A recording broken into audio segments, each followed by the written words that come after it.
congratulations for being here at WonderCon, and you are obviously in theme today. Yes, sir. Actually, Japan's a bit ahead of us, but they're on 40 years. Well, they're probably 50 years by now, I'm guessing. But yeah, it's great to be here. Who knew? I know. Is it unbelievable to you, 30 years of Power Rangers here in the United States? They're going to have me coming in here in a walker in a few years, you know what I mean? Who knew it would go this long? No, it's a lot of fun, though. I'm very lucky to have been a part of something like that would last this long. So I think we traded in residuals for longevity. Traded in residuals. That is something way to word it. But anyways, 100%.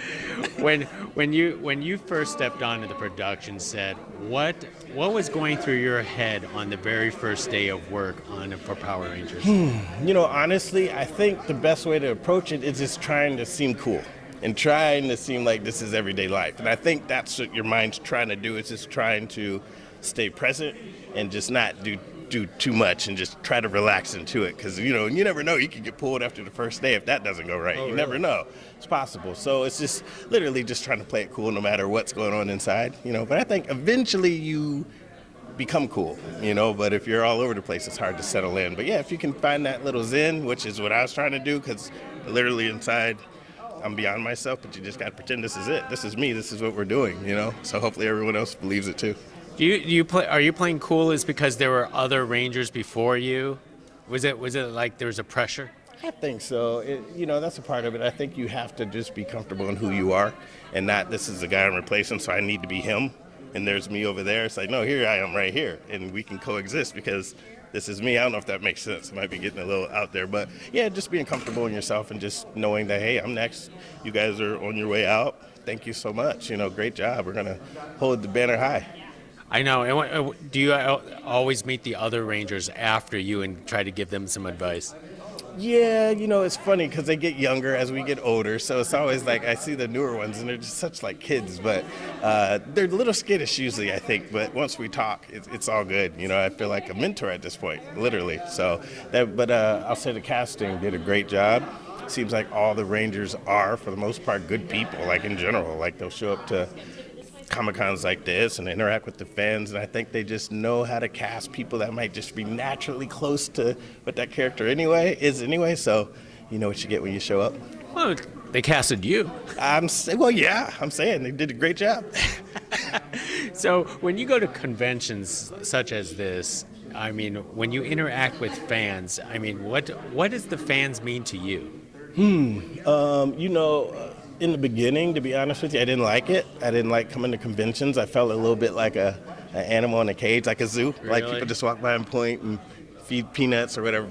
But eventually, it's an adjustment that I think you have to do. But then once you make that adjustment, it's really just interacting with fans and understanding how they see you, because it's kind of hard to determine. They're making fun or they're serious, but they come up and they give you these deep stories about how you changed their lives, and you're just like, whoa, this is all like literally true, like just love and admiration. And then it's a lot of fun at that point. You just enjoy it and enjoy the interactions and try to make the most of it. But it's amazing, and the energy is good. If I'm tired and I come to a convention, by the time I'm going home, I need to go take some sleeping pills or something, because I'm just wired. It's a good energy. Wow, holy cow. I wouldn't imagine if a fan comes up to you and said, you changed my life. 100% all the time, and I was just talking about this. It'd be great. What I would like to do one day maybe is just have a camera kind of covering what I see instead of me. I'm here, but I'd like for people to see the stories that come up, and even when it comes to people that maybe were queer or whatever, like we were their group. We were the people that said, hey, no, this is me, I'm going to do it, and they're literally tears in their eyes telling me the stories. It's crazy, and I'm just lucky to have the honor to be that for them. I know, and of course, the Power Rangers is still continuing to create these stories of diversity and so on. 100%. That's one thing I liked from the beginning, was that it was a diverse crew. I was like, America can learn from the Power Rangers. They're showing a team of teens that are different ethnicities, different genders, and they're working together. Not one of them by themselves could accomplish this, or maybe not one of them if they had five, because they wouldn't have all the different skill sets. So I really appreciated that inclusivity theme that the Power Rangers had, and I'm really glad they kept it up.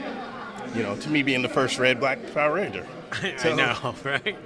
And you're here. You always meet up with other Power Rangers from other seasons. How do you interact with other Power Rangers from other seasons themselves? Because technically, they're not the family that you are part of when you were on the Power Rangers. They're the extended family. To me, it's just like your extended brothers and sisters, or the younger brothers and sisters, because in a way, it's like a fraternity. Like when I did Forever Red, I don't know if you're familiar, but it's hard to tell how the Rangers will be. Like everybody's gonna be like trying to up each other, or like a lot of headbutting. But it was really cool. It's like brothers. It's like we all went through this thing together. We had this same experience, so it's like more or less a commonality. So at that point, we're all good, and even ones I don't know, it's like, yo, it's like we've been there. What's up? Like, nice to meet you. I remember your show. I remember yours. That whole thing. So it's cool. It's just like a brotherhood in a way, and a sisterhood. There we go. There we go. And one more thing before I let you go is, what do you miss the most about all of this? I mean, I think I kind of miss being on set a bit. Everything kind of rotates around you a bit. From the time that you show up, you got somebody telling you where to go, where to be, bringing you food. Do you need this? Do you need that? That's kind of fun, to show up and kind of be tended to, even though that's their job, because they want to make sure you make it to set. But, I mean, that's kind of fun. And then waking up maybe in the middle of the desert somewhere where I probably wouldn't typically be at 4 a.m, just so we can be there, when the sun comes up. But like in rock quarries, like out in Red Rock and out in the desert, stuff like that, just those locations. And then New Zealand, love New Zealand. So whenever I go back for a cameo, they shoot in New Zealand. So that's always an awesome trip. You know what? This is your best life. Yes, it's a great time. It absolutely is. I'm really blessed. Well, hey, it's wonderful speaking to you, and you know what? Have fun at this convention. Thank you. I shall. All right.